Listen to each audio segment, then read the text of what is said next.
Hello, I'm Ben. Welcome to the channel. So today we're going to talk about 7 things that managers must know about mental health. And this is a topic that's specifically relevant to me because as a change manager, or what they call a decisive leader, I used to travel the country and fix broken sites. And people often ask me, how do you do that? And it's very simple, I would say. It comes down to the people, okay? If you have a bought-in team, they will respond a certain way. If you have a team that feels abused and beat down, they will respond a certain way. So to take a team that's been beaten down and get them to a point that they're responsive and bought in, you have to give them a series of wins to get there. And those wins can be small things, but you have to work through them. What people don't know that are bosses specifically. So if you work in a company that has a lot of managers and there's managers, that middle leadership column is bigger than the other. You have precise leaders up top, the CEO, CFO, CXO, COO, whatever those are in the C-suite. But then you'll have people that are sub to that. So you'll have regional directors, you'll have VPs, senior VPs, you'll have regional managers down to a local site manager, general manager, etc. The more of those positions you have, it may suggest that it's, from an industrial standpoint, it's a lot more management of process and things. I always say a manager is for process and things. A leader is for people. However, most people don't start off as leaders, so they have to be cultivated up to that, and typically they do that in management roles. So let's get into this, and this will be the thumbnail. We'll talk a little bit about it. On the bottom it says, we'll start with this, the Pomodoro technique. The Pomodoro technique, they say here, is the best productivity hack for your team is not the Pomodoro technique, it's their well-being. I agree with that. If you ask what the Pomodoro technique is, it's basically a time management process that came out in the 80s. So let me say this. In the 1980s, there was this revolution around time management systems, and you had multiple systems that were pitched, and people went on the road and did road shows and talked about how their time management system was the best.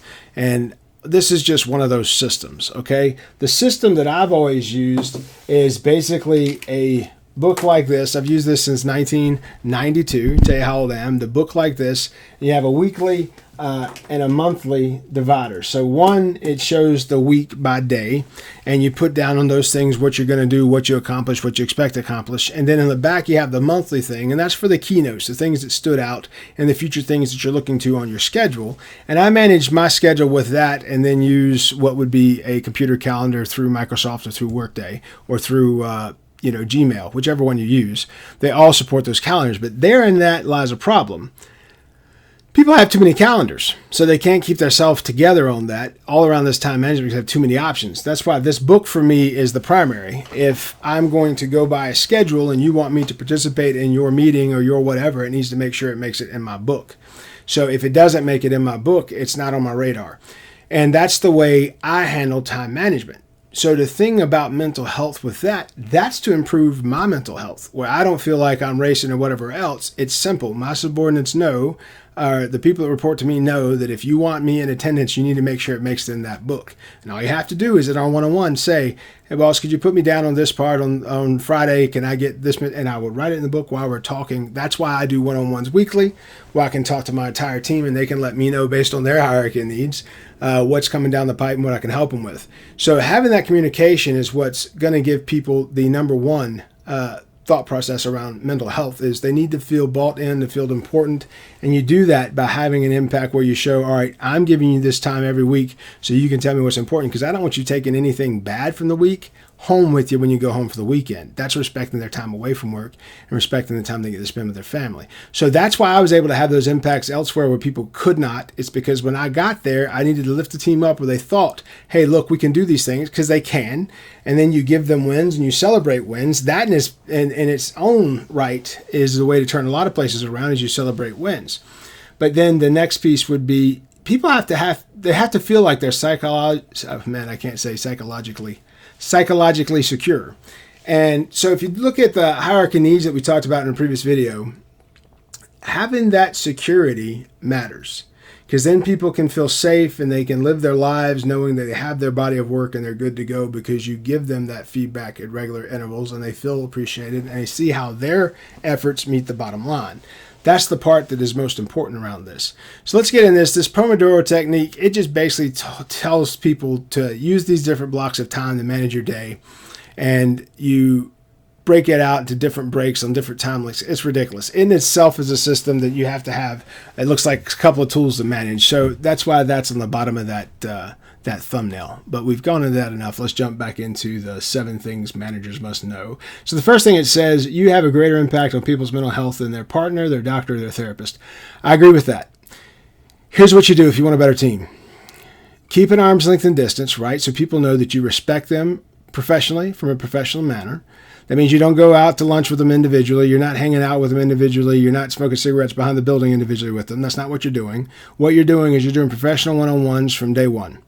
So that means you meet with everybody once a week and you have that allotted time that's their time, and you talk about what's pertinent, what's important to them. You also give feedback in that time. You also ask questions about how you're performing in that time. That's how you make them feel important, okay? Because you do have a greater impact on your people's mental health and the rest of the people in their life, right? Because what you're doing with that person is what pays for their lifestyle.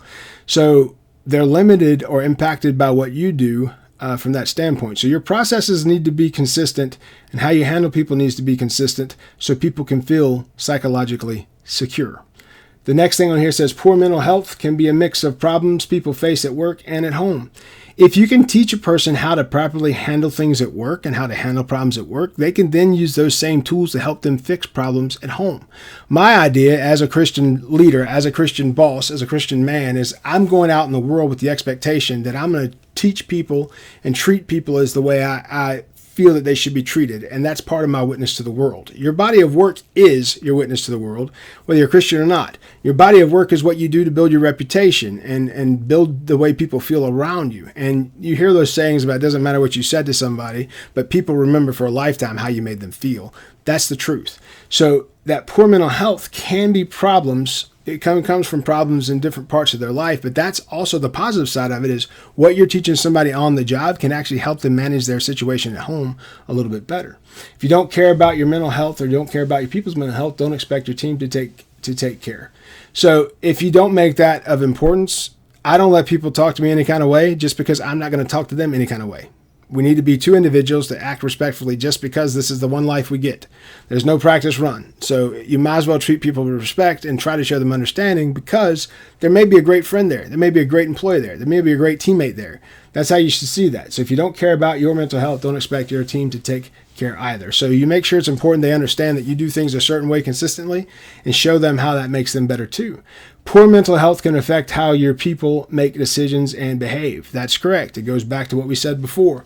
People who are negative and people that are pessimistic and people always feel like their back's up against the wall, they're going to respond in a way to survive. It goes back to that Maslow's hierarchy of needs.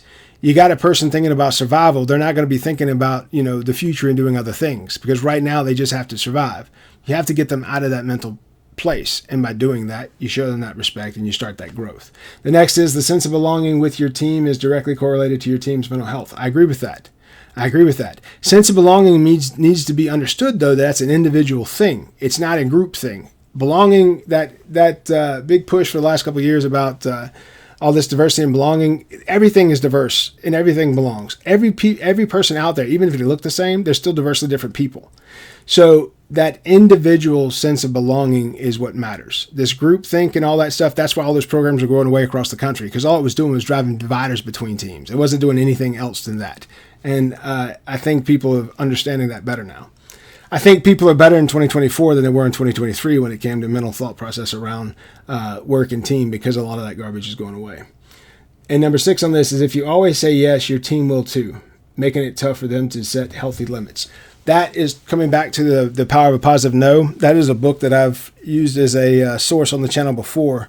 Power of a Positive No is the title of that book. I can't remember the author. It basically just told you how no is sometimes better than yes because of what comes from it. So this is exactly what I would say here. Do not be a yes man. Don't allow your team to be yes man either. You're not getting the full benefit of your team if you're not listening to their viewpoint on what you have. So I'll say this and I'll end this video because we're about 10 minutes now. But when you're building a team, the thought process is you want to hire people that are the smartest people there are, which means in some subjects, they're going to be smarter than you. That should make you feel good. I love to sit in a room of a team that I built and everyone at that table is smarter than me in something. That means I built the right team. I don't have to be the smartest guy at the table, because if we're all there together, guess what? All of us together are a lot smarter than any of us as an individual. That's why the individual appreciation matters, because that person is going to bring a diverse experience from their viewpoint that's different from yours. And it's got nothing to do with skin color or urban or rural or any of that jazz. It's just this individual, even if they went to the same school, lived in the same house, read the same books, they're going to have a different experience than you did. Finding the gaps that you need to fill with your team based on those experiences is how you build a proper team. So I think these are interesting points around mental health. It's simple. If you don't take the time to recover mentally and physically, then your work and your contribution will degrade over time. So you have to give yourself time to recover so you can continue to learn, expand, and improve the quality of what you're doing and the quality of your contribution. So you have to have strong mental health. You have to have an awareness of how important and how impactful you are. And you have to have knowledge of how to impact those things and change those things if you want to create a more positive thing, a more positive environment and situation for yourself and your team. So this is something that has to be deliberate. If you like subject matter such as this, and you're doing things to put things like this in place, please subscribe to the channel. This is the kind of content that I enjoy. I basically am reading and studying all the time to improve myself, and those things that I read and study is what I share on the channel. So this was the subject matter for today. I'm Ben. Be good.